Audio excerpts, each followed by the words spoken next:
Hello. Hello, and welcome to another episode of To All the Girls Who Have Moved Before. My name is Shion, and along with Jessica, we're the co-founders of Dara London, a community and social wellness club, and our purpose is creating meaningful connections for Black women. We're in our mid-20s, and we both work in finance after moving from Nigeria to the UK. In this podcast, we have conversations about the experiences, challenges, and joys of friendships and relationships.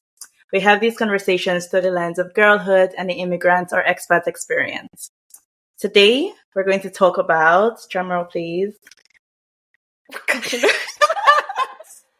Okay, today we're going to catch up because it's been a while since it's been both of us on the podcast. So we clearly have a lot to talk about. Mm-hmm. I'm very excited. Also, in case you haven't noticed, we're on video.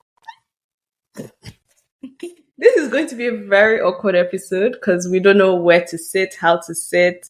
We are self-directing, so be very kind. Mm-hmm.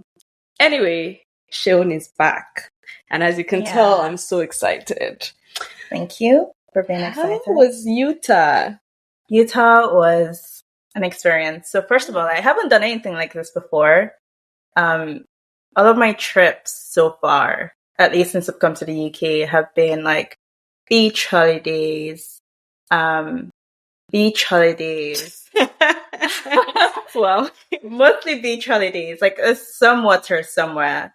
And this time it was just like mountains, hiking, driving. There was lots and lots of driving because it was like a road trip. And yeah, just like a completely different experience. That's really, really cute.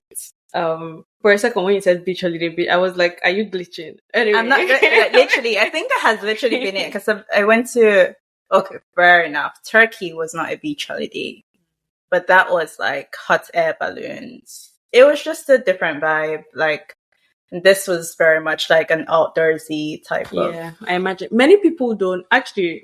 This is when you mentioned it. I think you mentioned it on the podcast. I was like, nobody goes to America for holiday. Yeah, like people go to Mexico. Like, what even is in the United States of America? Actually, they have lots and lots of like natural things. Like, they have like natural parks and well, they have national parks, but they have like because it's such a big country spanning multiple different types of climates. They have pretty much everything when it comes to like outdoorsy activities. Yeah, you did mention, which is the next question I was going to ask is like, what are some of the things that you did while you were there? Yeah, okay, so there was like the outdoorsy activities. So I climbed a couple of mountains. That was really fun. Fun enough that I came back and I was looking for like what mountains are there in the UK to climb. And they're not, okay, first of all, when you climb a mountain, it's very hard work, right? So you want a reward at the top. You have like the sunsets, maybe they're trying to catch, and it spans across like a horizon. It's green, it's fresh, you're sweating, it's warm. Like, yeah. Anyway, you'll understand when you get there. But in the UK, like it's just a different type of hiking experience. Like you're not really. They're mountains to hike, but the experience is just different. Like it's cold and windy and rainy, and when you get there, it's just like clouds. So it's like horizons. Yeah, it's just not as pretty, unfortunately. But there's some in like Spain and stuff. But anyway, so I did lots of hiking. I swam in a hot spring. Yeah, hot spring, in a hot spring. That was really fun. That was really cool. Yeah, this is what I asked you because we had a mini catch up yesterday, but like we left the good stuff for like here. But yesterday I was very fascinated when you said hot spring because I was like, I've never been in one. I know there's one in Nigeria. Oh, there is. Yeah, I didn't know that. Ikogosi Warm Springs. Didn't you? Oh, that sounds familiar. Yeah. No, that's not. I just never connected it. I guess. Anyway, due to risk of kidnap, I've never really ventured that far within my country of birth, unfortunately. But when you were in the hot spring, like I was concerned about your body temperature. Like, was it lukewarm or like warm? It was warm. It was like a nice type of warm. Like when you step in, you're like, this is nice. Like, it just felt like it wasn't hot. It wasn't like hot springs. It was like warm, nice, cozy, like a blanket type. And then like after a while, then your body temperature regulates, and then it becomes like lukewarm. Nature is so shocking. Like, I can't believe there's just a body of water somewhere being heated. And it's not even just a body of water. It's like a body of water in like a big cave. So there, like, it was a mountain, or like something smaller than a mountain, and then it had eroded enough that it created a body of water inside of the mountain. And so it was just like cave everywhere, and you're just like inside, and that is so like freaking cool. Wow. I'm so did you know the history around it? Like, was there a volcano there or something? So, like, there was one guy who tried his best to tell us the history, but we were in the water, and he was like, this was the... Yeah, I did not really get anything from that, to be honest. So I don't really know the history, but like it was just around like erosion, and there was probably a volcano somewhere, and you know, things happen, and then you have like some water. And the really good thing about it though is like it has minerals that are good for your skin. I hope you didn't. I didn't drink. No, good for your skin is when you bath in it, or like when you swim in it, then you know. And it was very deep as well, so we had to wear life jackets. But you could see people sort of like scuba diving, snorkeling inside, and like diving inside, because I think it went down to like 15. No, it's not 15 feet. It was a lot more than, because I'm 5'7". Did you say you're 6 foot? Jesus. But I always like approximate when I think about like how long is like 5'7" to 6 foot. Nah. Okay. Anyway. But so it was like a couple of multiples to where like I was like a bit scared, like I had to hold on to my life jacket. But it was really cool. That was a really nice experience. Can you swim? No. I can. You know, like you do like a little paddle thing, and you flip your feet like this, and so you can move in water. I can move. Okay, so but I can't float. This is a very bad stereotype, but like Black people are not known to be swimmers. There's a lot of things I want to fix about myself. Yeah, maybe that's one of them. But this is an experience that many of our listeners can really. I hope you can't relate to it. I hope you can swim. Can't. I don't think a lot of people can. And the thing is, I actually went to swim. Did you go to swim school? No, not when I was younger, but as an adult. Okay, so when I was younger, like in primary school, like I did go to, and I wish I just stayed for a little bit longer and like learned how to do the thing properly. Or maybe the teachers just weren't that good. But that's where I learned how to do my little kick in, and it gets me from point A to point B. But like I can't just stay in the water. So yeah, and there's a lot you can't do because of that. Like, yeah, it's very very true. So it's not nice to sort of close yourself to experiences like that. Man, this is a problem that me and like many of my friends have. That, and well, another thing we wanted to talk about on the podcast outside of catching up is just the experiences that you're exposed to when you move.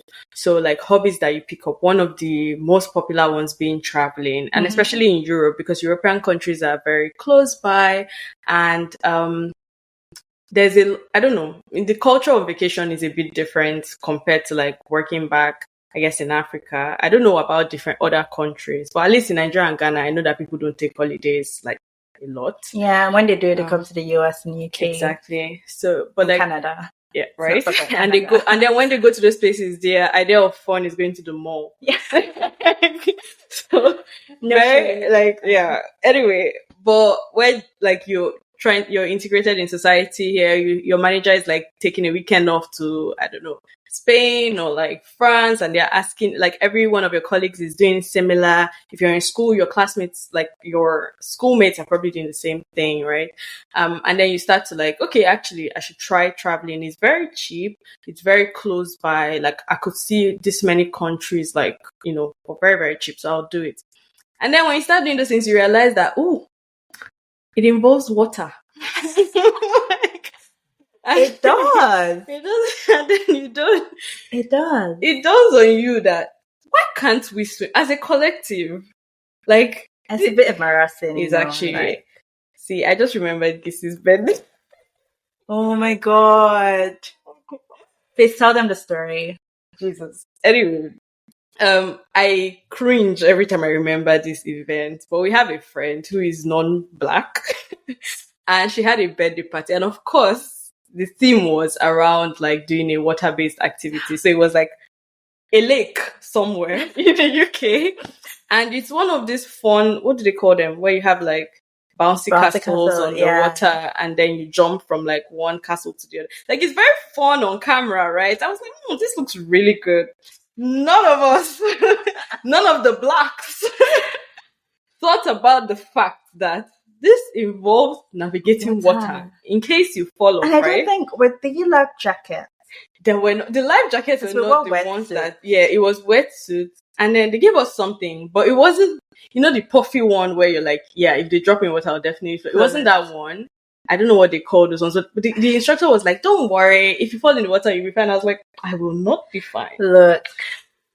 So this was, and well, thankfully, I do I'm quite shameless. So at the start, I just accepted that I will not be participating. And I'm like, guys, I'm so sorry I've come all the way, but I will not embarrass my family by getting into this bouncy castle. So I stayed back and I was watching. But my other friends. Oh my god.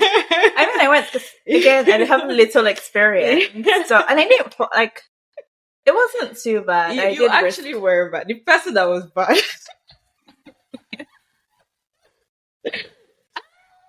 Okay, the person that was bad, I will actually say it, was Ayo. Oh my god, I was like, he didn't drown. He's still alive. He's still alive, but he was... I just remember Ayo slipping into the water.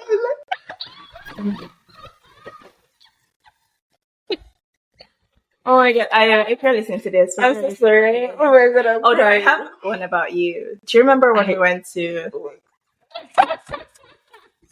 Was it Mallorca? Yes, it was in Mallorca. For my birthday. And it was also in a bouncy castle type. No, it was in a water park. And there was a big slide. And why did we think that was a good idea? If we can't swim... Exactly. We went down the water slide and launched into the water. Jessica's wig. Wow. Was it your earring or your phone? My phone? The bottom. Phone was in the bottom. Chaos. And even me, like, when I went in, I was like, where is Jessica? Where is your wig? I was actually, no, that day, actually, the worst part about that day is that I fell into, so it's a water park, there's a slide, you come out from the slide and it launches into the water, right? And as I launched it, my hair had separated from my body. Yeah, it didn't happen inside the water. It happened on the launch. To the water, and I was all like, and then the instructor was, the lifeguard jumped in to save me, but guess I went to save my wig. It was the wig. Oh my god! I drank a few liters of water.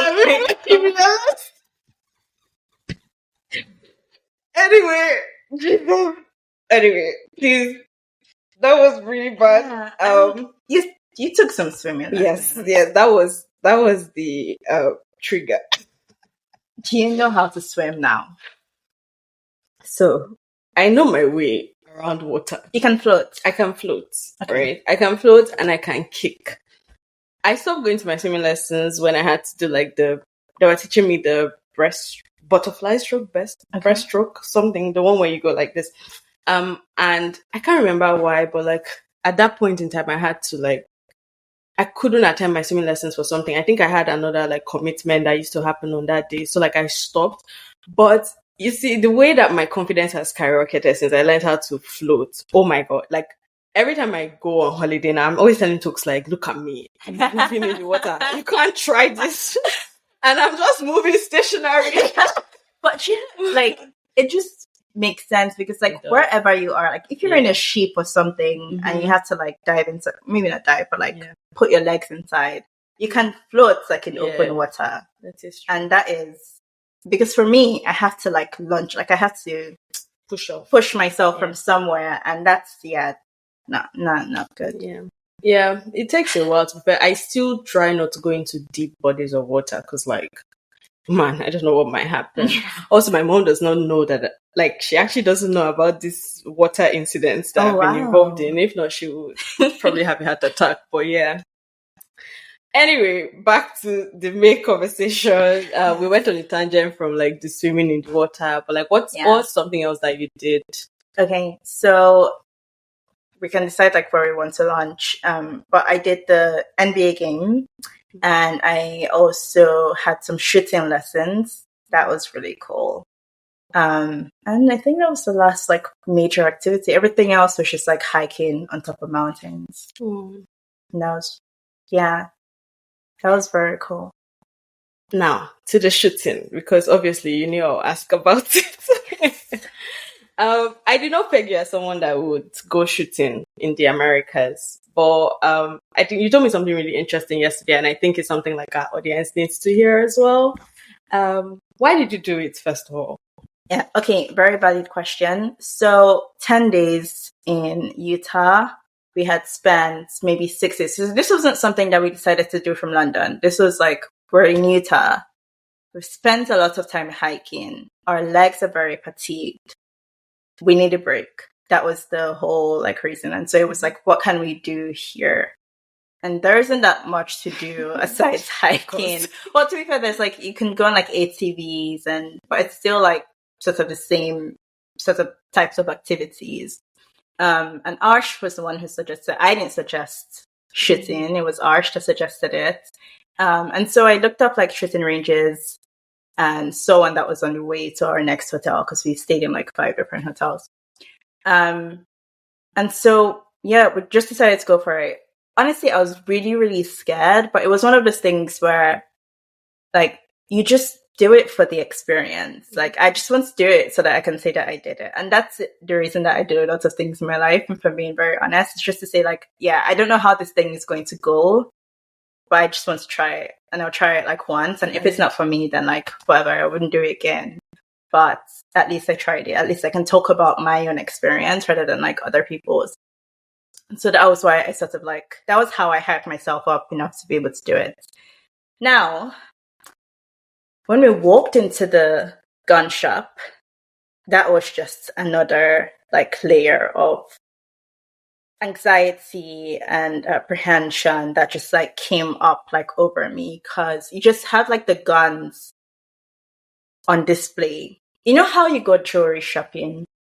You can see the jewelry, like you can pick what jewelry that you want, and the person at the desk could be able to like bring it out for you. You're able to like, I know what I want. Wow. America is such a different place. You then, so those were like the tiny, like the small handguns. Then on the wall were the big ones, like the rifles, the pistols, the machine, semi-automatic, automatic type guns.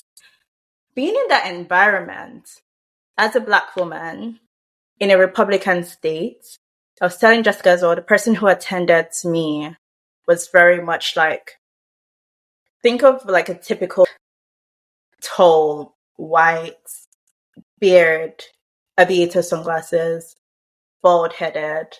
I don't know, but like somehow they're always like that, you know, and they have like the trucker hats. I don't know how else I can describe it so that you guys can understand like the environment I was in at that time. And then we had like some other customer walk in with a gun, say like, oh, I need the pouch for this gun. They tried a different pouch. So normal. Wow. So normal. And me, I was like shaking in my boots. Arsh was having the time of his life, asking the guy about his gun. I don't get it sometimes. I mean, you have to be friendly. So when they start shooting, Arsh is too friendly, because I'll tell you what happened at the end with Arsh. So at that point, he was like, yeah, do any of you need to pee? Go and pee so that we can start, because there's no there's no toilets on the range or whatever. So anyway, we got into a car, and we followed him to the range.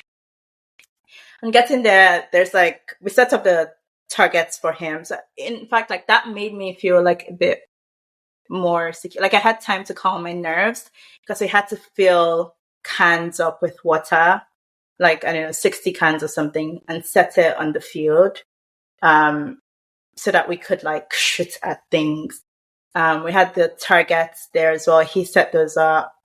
So it was just, to his credit, very, very welcoming. Like he understood like where we're coming from. You guys have never shot a gun before. Like JR has, but I haven't. And so he was like making all sorts of jokes, you know, usually the women shoots better than the men types of jokes. Anyway, started to do it. We started with a small handgun. I got my sort of mojo from that. Started gaining confidence the more we got to like the bigger guns. So you start with like a small gun, medium sized, and then you end with like the really big one, like the US military level type guns, which are coincidentally the same guns that are used in school shootings. Coincidentally or non-coincidentally, maybe they do it right. And imagine, like, you have to wear earmuffs for these guns.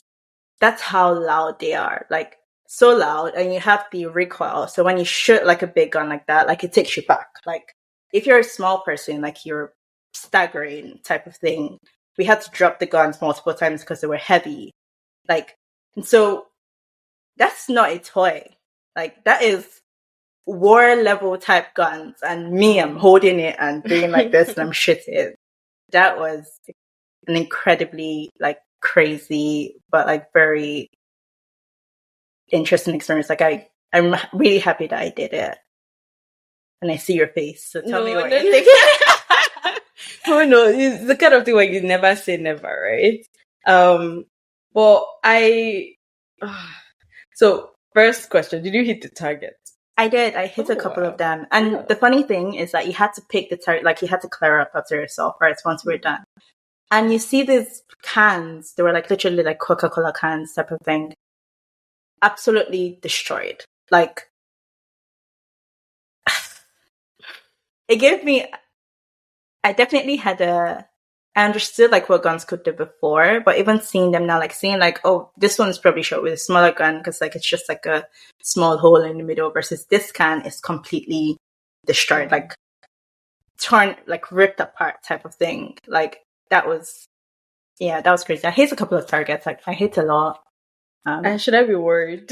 No, you shouldn't, because there were a lot more that I didn't hit. But we managed to get around like a couple of them. There was a gun that had like when you looked into it, it had like a big X, so you could like aim very clearly at like what you wanted to shoot. Like it was almost like cheating. You sort of knew, and you could shoot it and like clear it like that. So like if someone had that gun, then yes, you should be very scared, because if they want to shoot you, they will shoot you.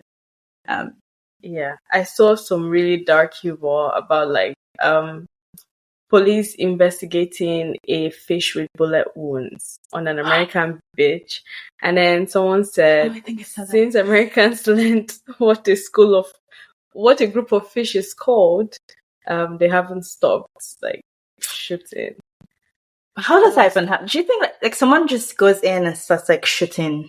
That's insane. Anyway, it feels like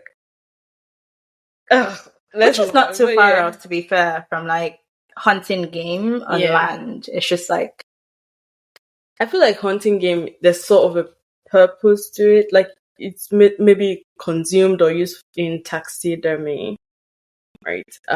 But then when you shoot fish, you're not telling me you're going to catch you're not going to catch that fish. The fish is gone. Like you're just doing it for like, you're just sadistic. You don't even know if you killed any fish, actually. Like, how would you know? You're just a chaotic individual. Right.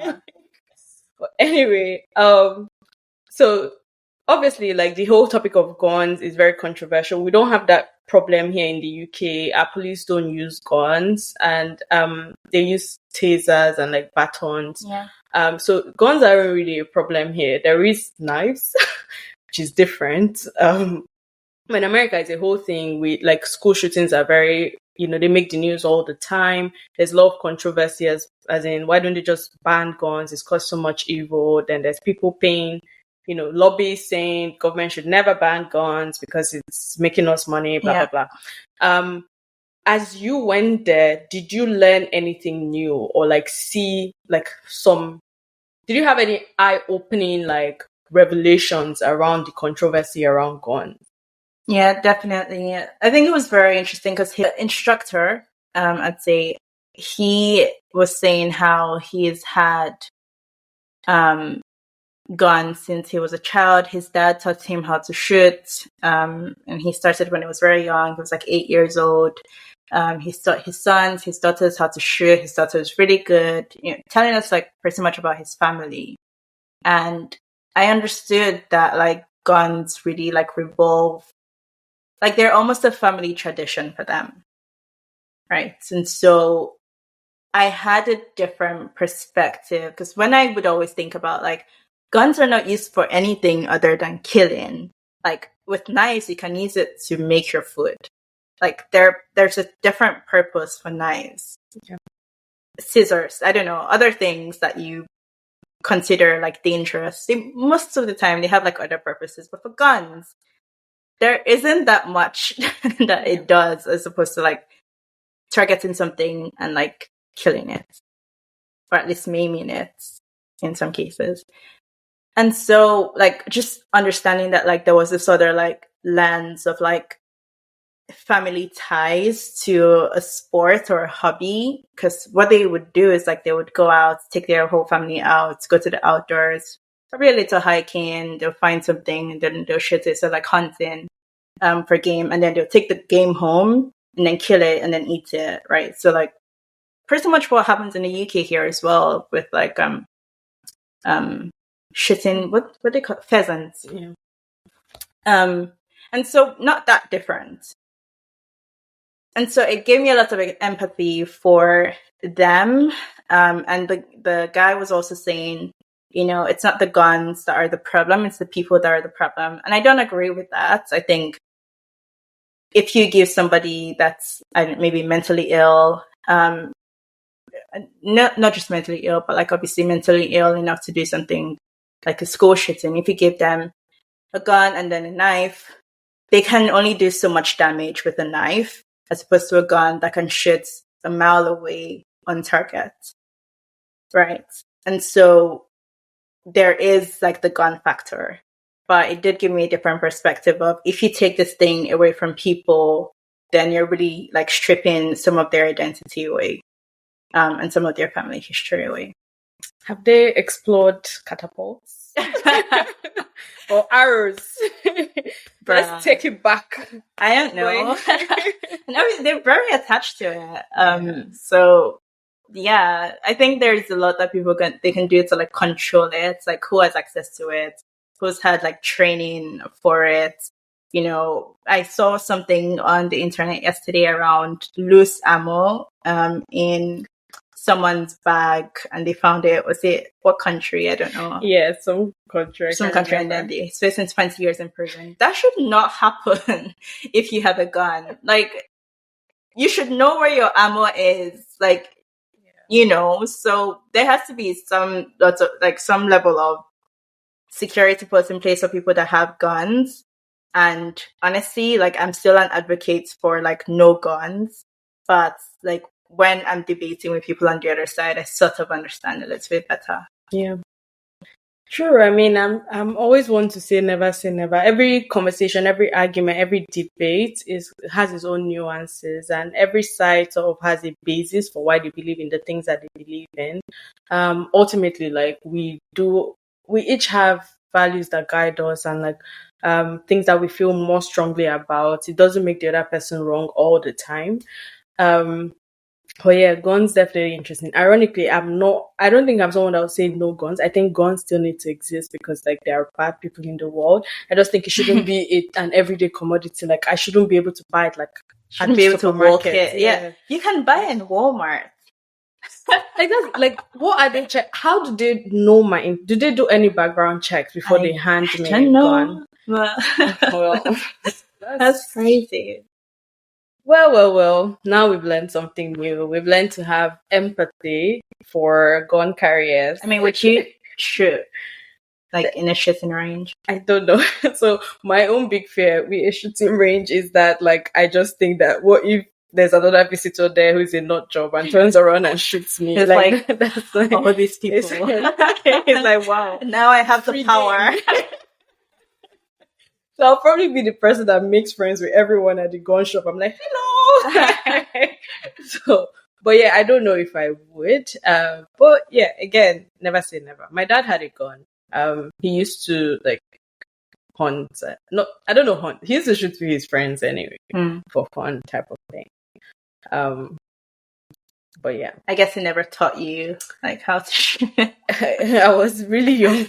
Did he like? So, no. Oh, then your brother would have been younger. Yeah, we were all young. We never really. My mom wasn't a big fan of it, but I remember the smell of like the bullet casings, like and we have to pick them up for him. And then occasionally he used to bring out his gun and like clean it, and he'll be telling us, "Oh, this is me cleaning my gun," and like this is the thing I'm doing. And like I don't remember some of it, but yeah, it was also. No, I think it was almost like a part of like family and culture for him. So it's not like if someone came and told him, I want to take away your gun, he's like, why? But it's not like he was using the gun for anything bad per se. So yeah, that part I do get. So I can keep talking about my trip, and there was a lot to talk about, but you were also away at least for a week. Yes, I was. Oh my god. You went to Vietnam. I did. Tell us about your experience there. Okay, so I went to Vietnam for like something, which I will say later. But a lot of my trip was also around exploring the country. First impression, it looked very much like Nigeria. Like it looked very much like Africa in general. And I think I posted that on my story and someone said, oh, like a lot of East Asia actually looks like Africa.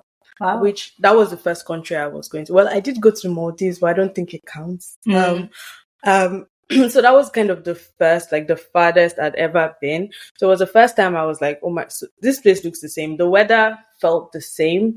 A bit warmer in my opinion. Even was it humid, hot? It wasn't like, I feel like the humidity in like Lagos, for example, is a lot more, but the temperature, like the actual degrees Celsius, it was like 36 degrees, which sounds insane, but I was totally fine. And I loved it. It was sunny. Like I just remember the drive from the airport to my hotel. I saw people like selling on the road. And I was just like, oh my god. What were they selling? Was it like food, like mama puts joints type of thing?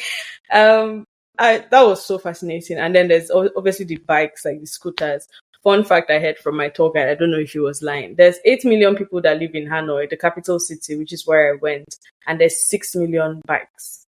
Yeah, that makes sense because all the videos I see is like bikes. Because did you ever cross the road? Oh my god, that's a good question. I crossed the road successfully. Here I am to prove it. But crossing the road is not a joke. Like you sent me a video before we went, right? I think you were the first one that sent it to me. Then I went on TikTok. TikTok, yes, I do usually TikTok now. I went on TikTok and I saw like lots of videos of people, like there were tutorials how to cross the road in Hanoi. I thought everyone was over exaggerating and it was mostly Westerners, and I was like, these ones are soft. I got that, I was like, oh more, like I haven't, like it was, the traffic lights are a suggestion. Like they are not to be obeyed. Like, so the best trick I can give you is look left, look right, go. Like, that's don't look left again. No. Just go. Cause like, as long as when you look left the first time, the bike wasn't that far off. Like, the thing is, as you walk, they will slow down. Okay. But it's not a straight, like, all the bikes don't just slow down at once and then you have a straight line to cross. So you're like walking, someone will pass behind you. The person in front of you might wait. The person in front of you will pass. So like, it's just like waiting for those pockets of people like waiting. Parting the Red Sea. Exactly. So crossing the road was not easy, but eventually you learn. I think the first time like we went on these small roads, they're hard, but you can still navigate. The first time we were stuck, like our Uber took us to the wrong place. English wasn't very, like, they didn't speak English. So, like, it wasn't also easy for us to get back. So we just figured we'll walk back to, it wasn't Uber we used, like, we used another taxi company, but we figured we'll walk back to our hotel, like 30-minute walk, and we'll see the city. We ended up on, like, this really major intersection, and we had to cross. Huh. We waited for like, it did not make sense to me. Like, there were traffic lights and nobody was stopping. Like, it was red, the pedestrian green line would come on. Nothing. Like, there was no change in behavior. Oh. So I was like, okay. Tux and I were like, okay, well, at some point we have to go for it. We just saw this little child, just like a really small child, just walked. And I'm like, okay, if this child could do it, like, I can do it. And that's how we actually crossed that. Did you guys, like, try to cross while other people were, like, there was nobody. Like, it was literally me, myself, and Tux. But it was a really, really nice experience. What else happened? Like, the food, I liked the food. The food was really nice, but I think they have very, like, the same flavor profile. So after, like, day 5, I think I was kind of tired of the what's the word? Cilantro. Is it cilantro? There's a green vegetable that was, like, predominant Coriander? Coriander. Thank you. Coriander. There was lots of meats. They eat a lot of, like, beef, pork, chicken. Actually more pork and chicken than anything. And then there's a lot of bread. There's a lot of rice and noodles in every meal, including breakfast. Like, it's just so much. But the food was really, really, like, if you've been to a Vietnamese restaurant, like, I don't have to tell you, like, so was it, like, the same sort of quality here? Ironically, okay, it depends on where we had the food. So there were some restaurants or, like, some shops where we bought stuff that was really good, but I still think that the quality in London was quite, like, I didn't feel like the quality I had eaten in London was poor in any way. Like, from what I tasted when I went there, it was really good. And I now have an appreciation for the restaurants, like, here in London, because they've been able to replicate it very well. The one thing about, like, I wanted to talk about our experience being Black. It wasn't negative per se. It was just interesting. So in the capital city, I think they were more used to seeing Black people. There are lots of Europeans as well because it's very cheap. So in terms of the currency, 1 USD is equal to 25,000 Vietnamese dong. Yeah. 25,000. Exactly. And it's not like the kind of 25,000 that doesn't mean anything. Like, you can buy stuff with it. Like, I was telling Sean, like, Tux and I had a 3-course dinner in a Michelin star restaurant, and it cost us $29 total for 2 people. So that's to give you an idea. But, like, how much were the plane tickets? The plane tickets were expensive. Or it might also be because we booked very last minute. Yeah. So the tickets were quite pricey, or maybe in general they are like that. But usually the way people maximize trips to, like, places like Vietnam is that they go to a different country. So they go to, like, the Philippines, go to Bali, then, like, maximize the ticket. They take, like, shorter local airlines to those countries. So they maximize their tickets. Tux and I didn't really have a lot of time because of work, so we came back immediately after. Also visa. But so we just came back. But yeah, the tickets were quite pricey. Like, I think Tux and I cost us like 2,400 something. Oh, yeah, it was a lot. That's pricey. Yeah. I used, like, some, but that's probably, like, a majority of your exactly, like, travel costs. Yeah, exactly. My time, for context, we spent 7 days there. We ate every day, at least 2 times. We bought, like, smoothies, souvenir, different things. For those 7 days, we didn't spend more than $500 between 2 people. That's actually that costs less than my Utah trip because we spent 4,500 pounds, something like that. Does that include your flights? Including flights.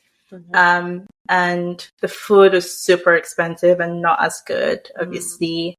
And we had to consider tipping, which we didn't budget for, even though we should have. But yeah, so actually that might work out better than my Utah trip. And mine was 10 days, to be fair. Yeah. So. To be fair, I mean, quality standard of living is completely different. Like this, I can't remember what the average salary. I looked this up. The average salary per person was like maybe $400 per month or something. Per family. I can't remember. I can't remember the stats. So back like, to yes, being Black. Yes, so being Black in the capital city, it wasn't too bad. They're very used to seeing Europeans. There's lots of European tourists as well, obviously because of how cheap it is. So there are many students doing gap years. There are many families of 4, families of 5. Many American tourists as well. Popular destination apparently. So I didn't see any surprise with the locals and white Europeans or Americans. But then Tux and I, for the longest time, we did not see any Black person. And while people were very okay and polite, we did see people bring out their phones to video us many times. Literally, there was a man that called, it was a video call, when we were passing, with urgency. I saw him tapping his phone, and then there was somebody talking to him, and he was saying ciao, that's hello, and then he was videoing us, and they're not asking your permission. No. How did that make you feel? Remember a couple of episodes back, we spoke about people touching your hair. Yeah. I think I was I feel like I was amused. That's the word. Because I felt like if you're going to make a video on your phone, you can just say you found it on YouTube or TikTok or something. There's Black people online. You can Google it and find them. Why was it so fascinating? I don't know. But when we went out of the city, so we went to a tourist, a big, it was quite out of the city. It was a popular beach that we went to, but not very touristy. Oh my God, that was bad because there were other tourists. It wasn't touristy for Europeans, I think. We were looking for a very local experience. But it was touristy for Chinese tourists, Korean tourists. All right, so other Asian. Yeah, other Asian countries. Okay. This lady tapped me and pointed her phone to me. And I thought she was trying to tell me to take a picture of her. But she was saying she wants to take a picture with me. Because when I said, oh, let me take your picture, she said, no. She used her hand. And she was she raised it like a selfie with me. And we did, my face, honest, if she ever shows anyone that picture, they will see. You took the picture. I was pissed. Because it came out of nowhere first. And I don't even think it was a personal. It was, I don't know why, but I guess I was just shocked that why did you just tap me randomly to take a picture with me? I did not understand it. So when her friend eventually collected her phone and took the picture, my face was so straight. Oh wait, it wasn't a selfie. No, somebody else. Yeah. So she then pointed. She pointed selfie. Then she gave the phone to her friend quickly, and then her friend took the picture, and my face was just I was not in no smile, no emotion, and she was so happy. She was oh God, I was pissed. That one upset me. But again, it feels like they treat you like an object, or even dare I say an animal. Because to your point of you see all the time in pictures, but when you actually see in real life, when I saw a polar bear in real life, that was more fascinating than on the phone. So if you extrapolate, is that really how they see us? To be fair, I wouldn't go as far as saying animal. I still don't think they meant any disrespect. In as much as I was personally annoyed, I think about it if someone that isn't very exposed in Africa saw a Chinese person for the first time or a white person for the first time, there's that level of fascination, oh my God, I haven't seen this thing in real life. So I try to extend grace, but sometimes I'm just bro, you have a mobile phone, a smartphone that works with internet connection, and you were able to book a flight to this location. Mm-hmm. So clearly, you are savvy in certain things. You should know. So yeah, I mean, I don't know. It's still something, I guess, a lot of them maybe have never met a real life Black person. For everyone to say real life Black person, I don't know. I try not to take offense in it, to be honest. It was annoying, but for the most part, I tried not to take it. Many people took pictures of me, and maybe it didn't also help that I was wearing a very So for most part of my trip, I was in cornrows. I didn't have my hair like done or anything. I just put it in cornrows. But then on that day, I wore like this huge wig. Like it was very bohemian and very Beyoncé. And I wore this red place. So I'm like, okay, maybe I actually caused this for myself. No, you did not. But it reminded me of, I think when I went to Malta, I always thought they don't believe it. I went to Malta, I wore a similar wig, and people were shouting Beyoncé on the street. So there is that too. I could have done a performance for them. Who knows? But yeah, I think that was the weirdest thing that happened to me because of race. But through all of this, I felt extremely safe, like completely safe. Where we went on this hiking trip, not a serious hike. And then we went through like cave visits where we met other Black people. So we met another Black couple. They looked very travel bloggery. Like, they're taking pictures. We just said hi to. It was the kind of thing where like, when I met a Black person, I was so happy, but I also did not want to be like that person. Yeah, and then we will now be four, and then it will now cause all of them to come to us at the same time. So like, I was like, oh my God, I want to say hi to these people, but I said hello to every Black. I saw this really amazing solo traveler who was Black American, older lady. That was like, she seemed very like camp. Like, she took my pictures, and then I kept asking her, "Do you want your pictures taken?" She was like, "No, I'm good. I'm good, love. Like, I don't want." And the accent. I tried. And one incident I didn't notice, like, she was walking in front of me, like, as we went in the cave, and like one of those strange tourist people went to tap her to try this thing, and she was like, "Honey, don't touch me." And I was like, "Girl, I love that."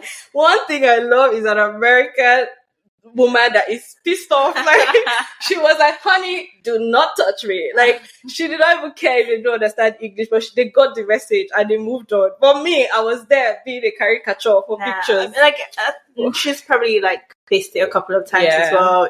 I assume so. Like, next time you would know what to do in that situation. Imagine like it was a freeze or flights type response. And next time, will I actually? But that's the thing. Would you actually say no? I would say no, I think. Well, what's your reason for saying no? Why would you take a picture with me? I don't know you. But they want to. I don't know. Like, good point. Why would they? I don't know. Actually, I've never thought about it. Like, is there anyone, any race, any type of person that I would see and be so fascinated that I want to take a picture beside them? No. But that might also be because of age. Like, these people were older, by the way. I'm not talking about like young people. There were probably people in their 50s, right? So maybe different generation. Yeah, different generation. They don't. They just think they're being like, oh, they're going to go tell their whole village that they've seen a Black person, and who knows, frame the picture. We'll see. I might show up on some, Google pages, TikToks. I hope they pay me royalties wherever that picture goes. We'll see. Anything else that you want to share about your trip? Yeah, nothing particularly. I think we've run for like so long, but this was such a cute conversation. I think I lost track of time. But yeah, all in all, like, I had a great time. And I'm glad that we're finally back together, guys. Yeah. So yeah, this is coming from Utah and Hanoi, and hopefully in the future we'll bring you more travel stories. But yeah. Okay. All right. So do you want to round this up? Well, yeah. Okay, so thank you so very much for listening to us. As always, you know where to find us. On Instagram, we're at daralondon.co, daralondon.co. And our hashtag is hashtag TATG podcast. So if you post about us, tag us, tweet at us, we'll find you, we'll find it, and we want to hear your feedback. Last week, I also promised that we'll post a link to submit your dilemmas. So I haven't forgotten that. Keep an eye out. That's going to come out this week. And then with video, it will even be more fun, right? So, see you girls. Bye.